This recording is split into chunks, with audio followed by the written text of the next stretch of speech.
My name is Skye. I'm currently living in Singapore. I grew up here and went to high school here before going to Georgetown for my studies.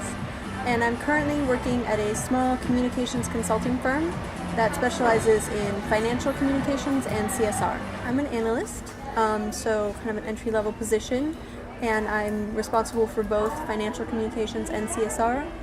I do think that the relationship between the public and the companies who are doing the CSR kind of programs is still kind of in its infancy. There's not a lot of demand for, like I said, kind of comprehensive, effective programs with certain, goals and milestones and objectives. Some companies are happy to report what they are currently doing, whether it's having recycling bins in their company or organizing a fundraiser once a year and saying, well, look, we did CSR, and not actually thinking about it as part of their business model, which I think is really where the debate about CSR is kind of going, to really kind of a holistic integration into the business model as opposed to kind of a tacked on philanthropy, humanitarian kind of model. Singapore is so reliant on these big multinationals that come here that they don't want to pressure them in any way. That's why I think the stock exchange potentially is a reason why the stock exchange hasn't mandated CSR programs or reporting.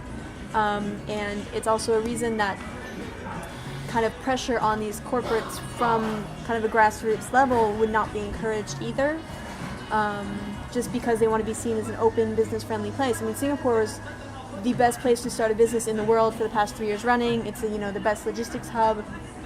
So any kind of domestic pressure is kind of looked upon a little delicately. A lot of companies do come out here with a very strong corporate culture of CSR, of good governance, of transparency, but they are coming out to Asia, and a lot of countries view coming out to Asia as having a little more leeway on those issues. I mean, if you look at, human rights records of companies working in China, they come to China because they feel there's a little more freedom there for them to work around. So Singapore, from that point of view, is very much within its context. It's in Asia, it's in Southeast Asia in particular, so it's kind of struggling against those realities by establishing, clear transparency, corporate governance, those kinds of requirements. Singapore is an interesting place to look at kind of supply chains because they are just kind of a transit point.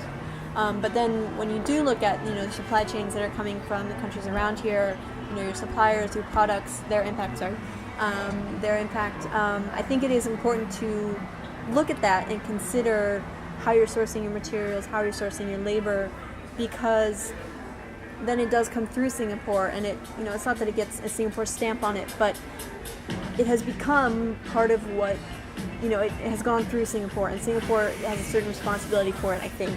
There could be an interesting way of looking at, a port as, almost having a filter effect. And I'm totally making this up at this point, but I think, Singapore as a hub, both, by the air and as a port, and even for people, it could be really interesting to develop kind of a filtering effect where they promote, best practice, transparency, and also, ethical and environmentally sound practices.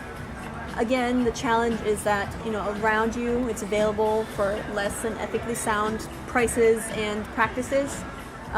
So you have to make a business case for it. I think fundamentally in Singapore, a lot of times that's what it comes down to. You have to make a really good business case for turning down business, for turning down trade. And as brands become more consumer conscious and aware that their stakeholders are demanding this, I think it will kind of naturally happen that these big brands are kind of doing it on their own. The argument for the kind of creating shared value model is very sound, whether it's, ensuring more sustainable crops in a country where you get your grain, or if it's ensuring, let's see what else, limiting your packaging so that you use less, resources, and also save yourself money because you don't have to process it, you don't have to shape it, anything like that. So whether our responsibility stops at the fact that we're not going to let them, our fellow humans, we're not going to let them starve and or be attacked, or does it go beyond that where we have a responsibility to increase their quality of life, a responsibility to ensure that they're not living, that their shelter is not a hut on stilts over like sewage water. There's an international school here that partners with schools in different countries and does like fundraising and programs with them. And so they worked with one school in northern India to the point where it was a brilliant international school with all the resources they could ever need. All these kids, had food, they had, tuition paid for them, they had a uniform, they had textbooks, they had professors, all the things. And then they went, what can we do next? I know, let's do a brass band for this group, this school in northern India. It's never seen any brass instruments in its life. I know, let's do a brass band, we'll ship up a teacher, we'll ship up instruments, it'll be grand. And then someone went, wait a second, what about the school next to them, where the kids are still sitting in unheated rooms in their rags from home? So this is where it gets a little bit complicated. Is your responsibility to the 20 people you've chosen because you like them? Is your responsibility to everyone in that community? And how to kind of work on a community level to kind of raise the level for everyone, I think has got to be the most interesting and sustainable model, because otherwise you're just creating another imbalance that you're going to have to address again later. A lot of the issues you get with American aid and American programs is people come in and they're lovely, charming people, but they have a very specific view of the world and a view of what the best way to do things is, and there's not a lot of open-mindedness to go, wait a second, they've been doing this for thousands of years or hundreds of years or decades. And it's worked just fine. Maybe we can tweak it a little to make it more efficient without necessarily going, oh no, this other thing you've never heard of before is the better way to go. What do I owe you as a person?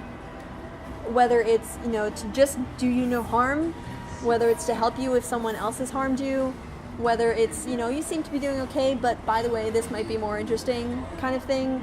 I think that's one side of it, but then also, what do I owe you is to not be a 6-year-old and go to school and get shot. What do I owe you is, being involved. I owe it to everyone around me to be as involved as I can, to take the actions I can to make sure that terrible things don't happen to you. I think basically you owe it to them not to be apathetic and not to be like, well, darn, and to just basically keep working on it. And not say it's the government's responsibility, it's, the UN's responsibility, it's some famous person's, Angelina Jolie's responsibility. But to kind of keep working on it as much as I can in my own way. It's absolutely a global thing. It is absolutely a human thing, and it is absolutely an environment thing too.